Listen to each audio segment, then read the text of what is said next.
Pessoal, boa noite, paz e graça do nosso Senhor Jesus Cristo. Professor Josival aqui na tela do celular.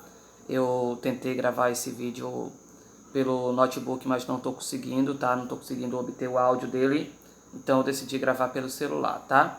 Essa videoaula é uma videoaula que eu estou fazendo por conta de que a gravação do seminário de Reforma Protestante, no caso a temática seria os legados da Reforma, eles não ficaram bons, a gravação não ficou boa.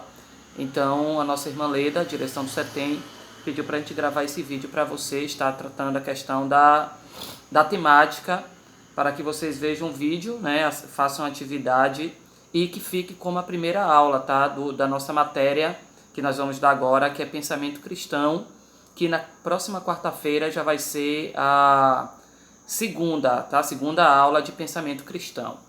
Eu vou tentar fazer uma reprise aqui do que eu falei lá no seminário. Quem estava lá deu para pegar alguma coisinha. Infelizmente, quem não estava não teve acesso ao vídeo, tá? Então eu vou tentar ser bem fiel àquilo que tratei, os pontos que tratei lá no seminário. E talvez eu possa anexar uma coisa aqui, outra coisa ali, mas tentarei ser fiel à temática que trabalhei, ok? Lembrando que é imprescindível que se veja esse vídeo para fazer a atividade lá no AVA, correto? Pois bem, vamos começar a nossa temática, o legado da Reforma, e embora eu vá trabalhar aqui com história do pensamento cristão, eu não quero me prender à historiografia não, tá? Eu quero trabalhar mesmo exatamente os legados na vida prática, ok? Eu quero começar citando alguns autores, alguns historiadores aqui, para a gente ter uma noção da importância da Reforma Protestante para a modernidade, da temática que nós estamos trabalhando na história. O historiador Christopher Dawson, ele vai dizer o seguinte: a religião é a grande força dinâmica na vida social, e as mudanças vitais na civilização estão sempre vinculadas a mudanças nas crenças e nos ideais religiosos. Ou seja, o que Dawson está aqui propondo é que a religião, como ele já disse em outros momentos, ela é o ventre da sociedade. Tá? A religião, ela é a parte mais íntima de toda a sociedade. Assim como a religião ou o espírito, e a religião ela trata com as coisas do espírito, sendo este a parte mais íntima do homem, se nós fôssemos trabalhar, e nós vamos de certa forma trabalhar a constituição humana, espírito, alma e corpo, espírito sendo a parte mais íntima do homem, logo, assim também na sociedade, a religião ela vai ser a parte mais íntima da sociedade. Logo, qualquer transformação que ocorra na religião vai gerar transformações na sociedade. Se nós fôssemos falar do contrário, transformações na sociedade geraria transformações na religião, poderia, mas de forma bem periférica. Não de forma de trabalhar, de transformar o núcleo da religião em si, mas de forma periférica. Outro autor, o Lord Acton, um britânico, ele vai dizer o seguinte: a religião é a chave da história. Ou seja, para entender a história, você precisa entender o papel que a religião teve nessa história. Então, vamos pensar na queda de Roma, do Império Romano. Qual a importância e qual o papel do cristianismo naquele fato histórico? Vamos pensar em toda a Idade Média. Qual a importância do fator cristianismo na Idade Média? E assim sucessivamente. Então, se entende história entendendo o papel da religião nessa história. No caso agora, trazendo para a Reforma Protestante, o autor Carter Lindenberg, ele vai dizer o seguinte: a historiografia da Reforma é uma janela para o Ocidente. Apoiados nos ombros da Reforma, podemos sondar tanto o mundo medieval quanto o contemporâneo. O que é que ele está dizendo aqui? Está propondo o seguinte, que para entendermos a modernidade é um período que começa tecnicamente no século XV e termina no fim do século XVIII, tá? Tivemos grandes eventos na modernidade, podemos dizer que inclusive a modernidade é conhecida como o período, a idade das revoluções. Por exemplo, a modernidade ela começa depois da Idade Média, e nós temos um processo de transição ali da Idade Média para a Idade Moderna, e quem vai estar no auge dessa transição, que vai fazer essa transição, é um movimento artístico-cultural chamado Renascimento, Humanismo, Renascença e tal. E do século XV, do fim do século XV até o fim do século XVIII, nós tivemos grandes revoluções nesse período chamado Idade Média, ou Idade Moderna, perdão, ou Modernidade. Então, citando aqui algumas, nós temos a própria Reforma Protestante, nós tivemos a Revolução Gloriosa na Inglaterra em 1688, quando eles derrubam, inclusive puritanos, né, derrubam o governo absoluto do monarca, do Carlos I na Inglaterra, e formam uma república, uma monarquia constitucional. Depois nós tivemos a independência dos Estados Unidos em 1776, e logo após nós tivemos também a Revolução Francesa em 1789, que ali ela quebra muitos paradigmas e marca o início da Idade Contemporânea. Então essa Idade Moderna ela é conhecida como a Idade das Revoluções, tá? E qual é o lugar da reforma nisso? É que talvez, podemos colocar dessa seguinte forma, que a reforma, ela foi o evento mais importante na formação da modernidade. Se nós fôssemos subir, por assim dizer, nos ombros da reforma, nós poderíamos contemplar o mundo antes, ou seja, o mundo medieval, e o mundo depois, o mundo moderno. E quais transformações ocorreram nesse mundo moderno por conta da Reforma Protestante? E é exatamente isso que nós vamos trabalhar. Nós vamos ver alguns fatos, algumas transformações na sociedade europeia, e aqui nós vamos, claro, nos ater à sociedade europeia, porque a Idade Média que estamos tratando aqui é a Idade Média na Europa, a modernidade que estamos tratando aqui é a modernidade na Europa. A própria Reforma Protestante foi um movimento europeu, tá? Nós não vamos trabalhar a questão aqui do Oriente, que não entra nessa questão, nessa querela. Todavia, se nós subirmos nos ombros da Reforma Protestante, nós vamos ver o mundo medieval, como ele era, e nós vamos ver o mundo moderno, como ele vai ser pós a Reforma Protestante. E com certeza, embora o Renascimento comece trazendo o humanismo, um retorno à literatura clássica e tantas outras transformações, todavia é na Reforma Protestante que acontecem as maiores transformações que vão marcar a Idade Média e vão trazer para a gente, ou pelo menos possibilitar, alguns conceitos sociais, algumas lutas que travamos na sociedade hoje, que tem sua origem não no iluminismo, como muitos dizem, mas na Reforma Protestante. Outro autor vai dizer o seguinte: juntamente com o Renascimento italiano, a Reforma alemã tem sido tradicionalmente vista como a primeira das grandes revoluções que criaram um mundo moderno. Um cuidado aqui que devemos ter, tá? Nunca confundir Reforma Protestante com Renascimento. Na maioria das vezes, muitos historiadores seculares, eles fazem questão de dizer que a Reforma Protestante foi simplesmente uma continuidade do Renascimento, ou se confunde com o Renascimento. Não, a Reforma Protestante foi um movimento à parte, muito embora, claro, tem alguns links sim com o Renascimento, nós vamos trabalhar também esse ponto, mas ela não pode ser confundida com o Renascimento. O Renascimento foi um movimento, acima de tudo, artístico e cultural. A Reforma Protestante foi uma reforma na religião em si, no cristianismo. Pois bem, para nós prosseguirmos aqui, eu quero dividir essa palestra, essa aula, em 3 pontos diferentes. Eu vou colocar os legados da reforma da seguinte maneira. Eu vou fazer uma analogia com o corpo humano, tá? Então, aqueles legados no sentido físico, eu vou tratar como os legados do corpo social. Os legados no sentido e na área intelectual, racional, de ideias, eu vou tratar como se fosse, eu vou fazer uma analogia com a alma.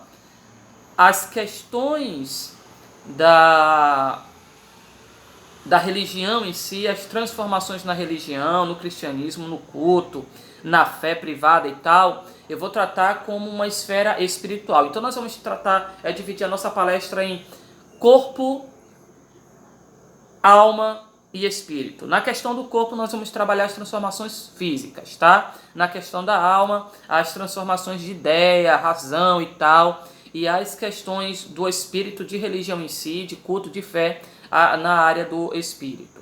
Pois bem, começando com o corpo, nós temos aqui algumas transformações que ocorreram no sentido físico, no sentido social e no sentido político, tá?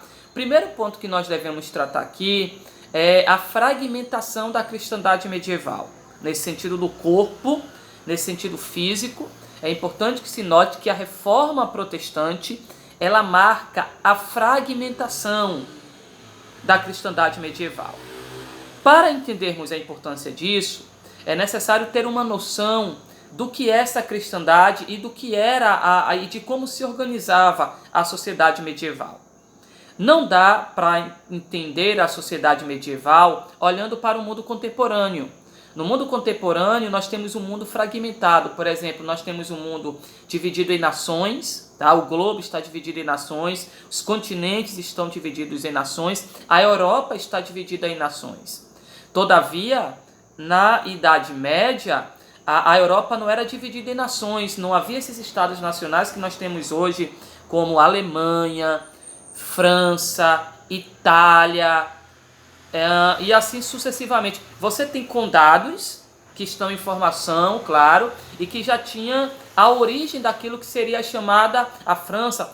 Por exemplo, o Reino Franco, ok? É aquilo que vai ser a França mais tarde, e assim sucessivamente.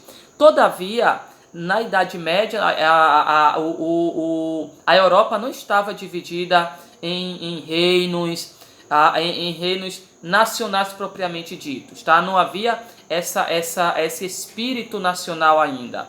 O que havia era um corpo que os medievais chamavam de corpus christianus, cristandade, que não era outra coisa senão uma sociedade estruturada no sentido de corpo espiritual cristão, ou seja, era a aplicação social da analogia que Paulo faz da igreja como corpo de Cristo.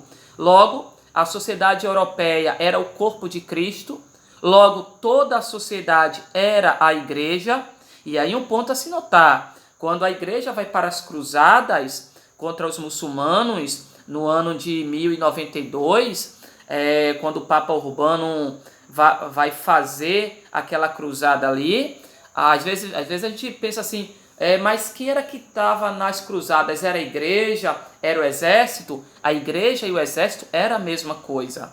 Na Idade Média, o pensamento era a pessoa já nascia católico, a pessoa já nascia cristão. Não havia o espaço para o não cristão. Era uma sociedade de cristãos.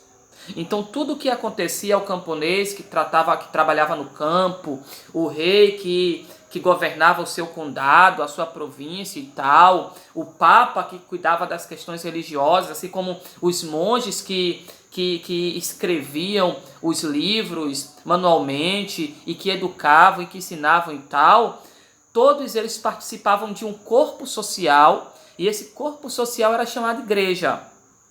Por exemplo, quando havia um herege, e o que era um herege? Um herege era uma pessoa, mesmo religiosa, que ensinava um cristianismo diferente do cristianismo popular da época. Porque ele era queimado só simplesmente porque ele estava pecando, ele estava ensinando um ensino, uma doutrina falsa. Não só isso. Antes de tudo, é porque ele era uma ameaça àquela estrutura social medieval. Então havia um único pensamento, uma única norma de vivência, não havia um capitalismo, que havia era um trabalho em conjunto, uma troca de bens.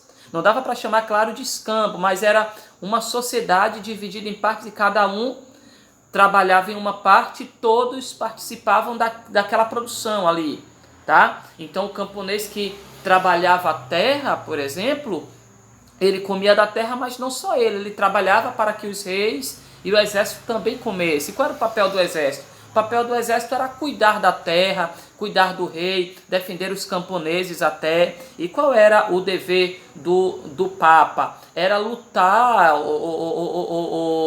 cuidar da fé daquelas pessoas. Então isso era a sociedade medieval. Se havia uma pessoa com ensino diferente, logo eles viam aquilo como uma ameaça àquela sociedade. Um tipo de Sócrates, por exemplo. Lembrar de Sócrates, na defesa de Sócrates, quando ele morre, ele toma sepultura em 399 a.C. Qual é a calúnia que inventam contra Sócrates? É que Sócrates estava querendo corromper a juventude ateniense. E quando ele está preso e ele vai morrer, e ele tem um amigo lá que vai dizer que manda ele fugir, porque ele estava certo e tal, o que ele vai dizer? Ele vai dizer que a sociedade é mais importante do que ele. Porque, ainda que um homem venha a ser um homem eterno, e um pecado eterno surgira, um inferno eterno, tal, uma pena eterna, todavia a sociedade é feita por homens eternos. Então não é justo que uma sociedade de homens eternos seja destruída, corrompida por um único homem eterno. Então ele diz que é lógico, se Atenas aceitou quando ele nasceu e cuidou dele, deu educação a ele, então é lógico que ele morra, que ele pague a pena pelo bem daquela cidade. Então é bem esse pensamento aí que estava lá na Idade Média.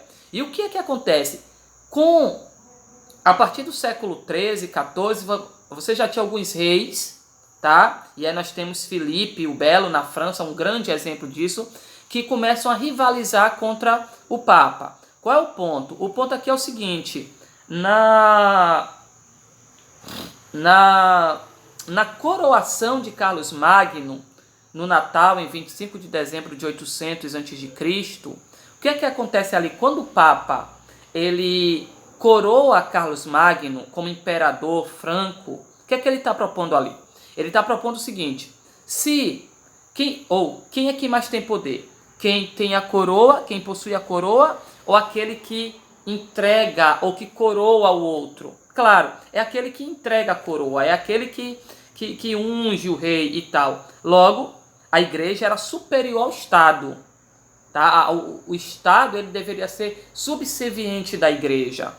O que é que acontece? Quando os condados vão se fortalecendo e o Papa ele não coroa o rei vai pensar o seguinte: então se o Papa não me deu a coroa, logo o meu poder não tem origem no Papa.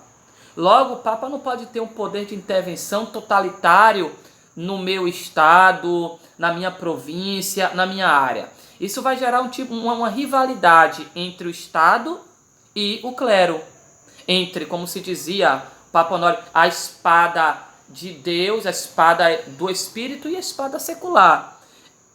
Nesse momento é que começa agora um pensamento nacionalista. Os estados agora começam a dar os primeiros passos para que aquelas províncias se tornem nações, e aí vai ter uma fragmentação social, cívica da Europa medieval. Todavia, isso não acontece com muita facilidade.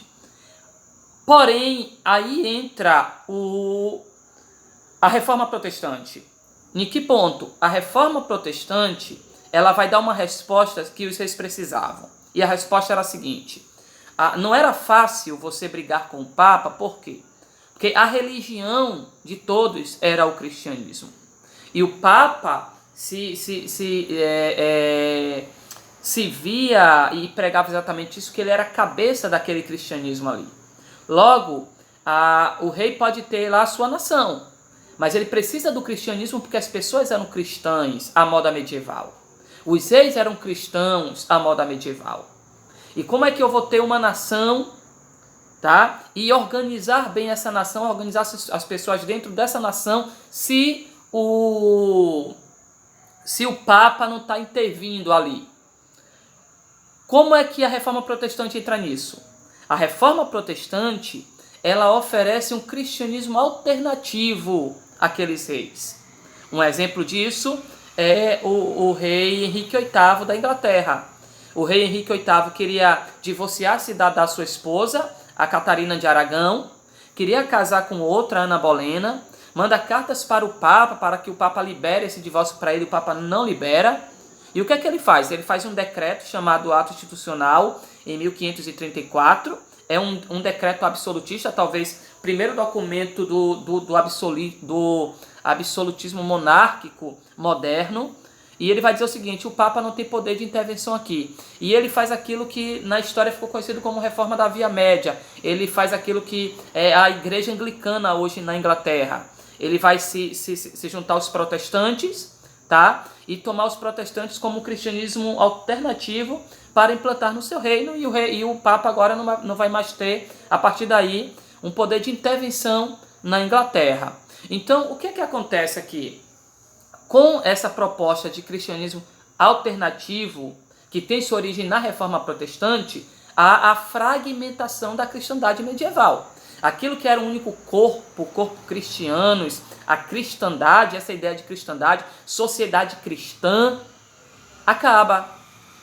Ela vai ser fragmentada, ela vai ser dividida, aquilo que o Christopher Dawson chama em um de seus livros de a divisão da cristandade. E ele vai até dizer, claro, ele é um católico, ele vai ser talvez uma das pessoas que vai lutar por um tipo de ecumenismo entre católicos e protestantes, ou seja, não ter aquela junção novamente como a Igreja Católica, mas se unirem para o bem comum da modernidade. Inclusive ele diz que muitos problemas da modernidade, como o iluminismo francês, Revolução Francesa e tal, como os problemas contemporâneos, como Primeira Guerra e Segunda Guerra, eles têm sua origem, antes de tudo, nessa divisão da cristandade.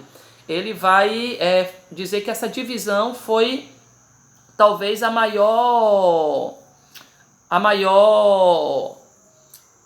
tragédia que aconteceu logo no começo da Idade Moderna. Pois bem, depois disso, então, nós temos aí a formação dos Estados modernos, tá? A Reforma Protestante teve um papel enorme na formação dos Estados modernos. Um segundo ponto aqui a se notar é a ascensão de uma sociedade individualista. Lembra quando eu citei na Reforma Protestante? O que é que acontece? Na Idade Média, se eu tenho uma sociedade que ela é uma sociedade cristã, uma sociedade religiosa, que todos, pelo menos, se pensava de outra maneira, não se falava muito alto, né? Se pensava para ele lá, mas se pensava alto de uma única maneira, não havia uma noção de individualidade, não havia um indivíduo, havia o coletivo. Tudo era para todos, tá? Tudo era para todos. Então não havia o eu estava intrinsecamente ligado ao corpo, eu era um membro do corpo. Então eu não tinha aquela visão de individualidade, pensar em mim. Logo, surge a crítica, inclusive, da Igreja Católica, embora com bases teológicas da época, mas também numa questão social. A usura vai ser criticada aí. Se eu estou querendo me enriquecer, se eu estou comprando e vendendo, fazendo mercado, cobrando juros, isso que ela vai chamar de usura de pecado, é também porque isso vai corromper esse coletivismo medieval. Todavia, na Reforma Protestante, o que é que acontece? Ela vai trazer para a gente o espírito de individualidade. Não é que ela vai ser crítica contra o coletivismo. O Martinho Lutero, contra o coletivismo, sim, não contra o coletivo.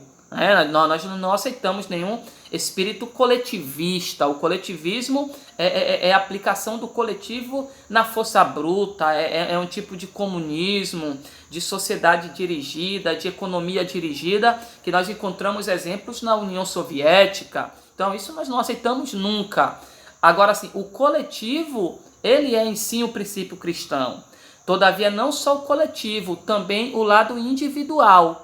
O cristão, ele deve viver nessas duas perspectivas do coletivo, do outro, do corpo, do membro, mas também da minha responsabilidade pessoal para com Deus e dos meus direitos individuais.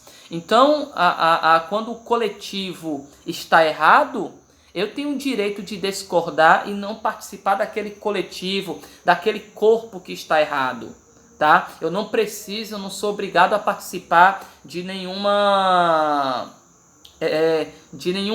corpo que impõe a sua vontade sobre mim. Então, veja a diferença que ocorre. A Idade Média, o medievalismo, ele era coletivista. Na Reforma Protestante, ela traz a questão do indivíduo, da pessoa em si. Você pensa no outro, você está em corpo com a igreja, você está comungando, você tem responsabilidades para com a igreja, para com o outro, mas também você tem responsabilidades para com você mesmo e contemplar e notar a importância do seu pessoal para com Deus. Tá? Então, alguns pontos que vai surgir na modernidade, trabalhando exatamente isso, por exemplo, o pietismo que vai surgir no século XVII na Alemanha, ele vai ser exatamente isso, ele vai ser uma consequência direta dessa fé individual, tá? Que ela não deve estar atrelada ao coletivo, uma vez que o coletivo normalmente, para funcionar, ele tem um pouco de mecânica, né? Trabalha muito, se processa muito na questão do automático, e o individual você tem a sua própria experiência com Deus. Isso vai surgir na Idade Moderna a partir da Reforma Protestante. Outra coisa no sentido físico aqui que podemos citar é uma nova geopolítica. Lembra, nós falamos da sociedade medieval, cristandade medieval, corpus cristiano, e agora você tem a sociedade moderna. E aí como é que fica a Europa dividida? A Europa vai ficar dividida entre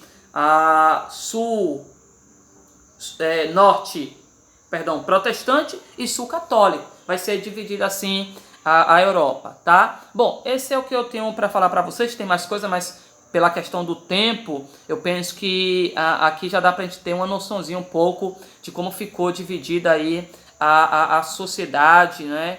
A Europa após a Reforma Protestante. Vamos citar agora as questões da alma.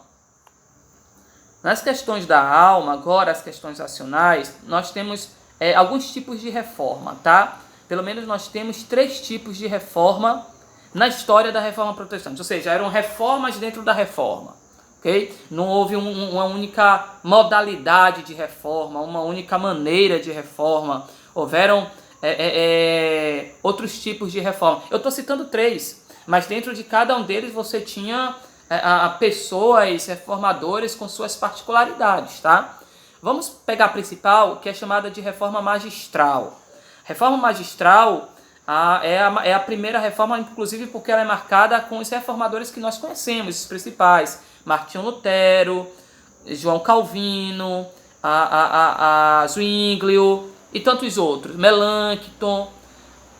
O que é a reforma magistral? Ela pode ser entendida de 2 formas. A primeira é que a reforma magistral ela é entendida como a união do Estado com esses teólogos reformadores. Ou seja, Martinho Lutero se utilizou do Estado, tá? Se utilizou do Estado para implantar também a sua reforma. Ou seja, a política estava ligada à reforma. Por exemplo, por que é que o Jan Hus foi queimado vivo no Concílio de Constança e o Martinho Lutero não foi? Né? Que é aquela história de que o ganso morreu queimado e o cisne não morreu. Porque, segundo Orlando Boyer, não conseguiram queimar o cisne. Por quê? Porque a partir dessa ascensão dos estados modernos, uma vez que o poder do Papa não era tão grande nesses estados, e não foi, no caso, na Alemanha, da época da Reforma, o que é que acontece ali? O príncipe da Saxônia, o Frederico III, que vai implantar a faculdade de Wittenberg, onde o seu maior professor vai ser o doutor Martinho Lutero, ele vai defender Lutero com unhas e dentes. Logo, o Papa, o clero católico, não pôde colocar mão, se apoderar do corpo de Martinho Lutero. Então, Martinho Lutero, né, como diz lá a historiografia do Orlando Boyer, ele morreu em casa citando João 3,16 3 vezes. Se isso é um pouco de romantismo ou não, a gente não sabe. A questão é que ele morreu em casa em velhice. Então, você teve essa particularidade, a reforma misturada com o Estado, com o governo, com a política e tal. Uma junção de religião e política. De outra maneira, a reforma magistral também é conhecida por ter sido feita por professores, por doutores, tá? Tanto o Lutero, como Calvino, como Zwinglio, eles eram homens de letras, eles eram homens que estudavam, Melanchthon, o Claudstadt, eles eram homens de formação. Pega o ponto, o Lutero era um doutor em teologia, era um professor de Bíblia, então era o magistério, era professores que estavam transformando a sociedade em que ponto? No ponto da teologia, das universidades. A reforma não acontece na periferia, a reforma não surge nas discussões nas feiras, nas praças, como era com os gregos, ela ocorre nas faculdades, nas universidades, entre os professores, tá? Nós vamos tocar nós vamos tocar em mais alguns pontos sobre isso lá na frente, tá? Bom, depois nós tivemos a reforma radical. A reforma magistral ocorre já em, colocar a data aí, né? 31 de outubro de 1517. Mas em 1520, 3 anos após, nós já tivemos reformadores radicais. E entre esses nós temos o Claudstadt, que foi um grande amigo de Lutero, aquele que empenhou com Lutero os primeiros debates teológicos contra os teólogos católicos, os dominicanos e tal. Mas o Claudstadt, ele vai, quando o Lutero vai ficar um pouco escondido, quase que um ano, ou mais do que um ano escondido, pelo Frederico III, no castelo desse monarca, o que é que acontece? O Claudstadt está liderando um lado da reforma. E o que é que ele vai implantar? Ele vai implantar, por exemplo, as reformas com pressa, as reformas na missa. O Lutero sempre dizia o seguinte, o Lutero tinha uma linguagem bem pastoral nisso, quando ele dizia que a reforma ela não pode ser feita à força bruta. É preciso que o indivíduo, o cristão, após ler a Bíblia, ele tome consciência de que ele é pecador, de que ele está errado, de que ele não consegue alcançar a salvação por mérito e de que a salvação ela não é alcançada, ela é recebida de graça pela fé. Então, se o indivíduo não entende isso, se não há uma convenção interna nele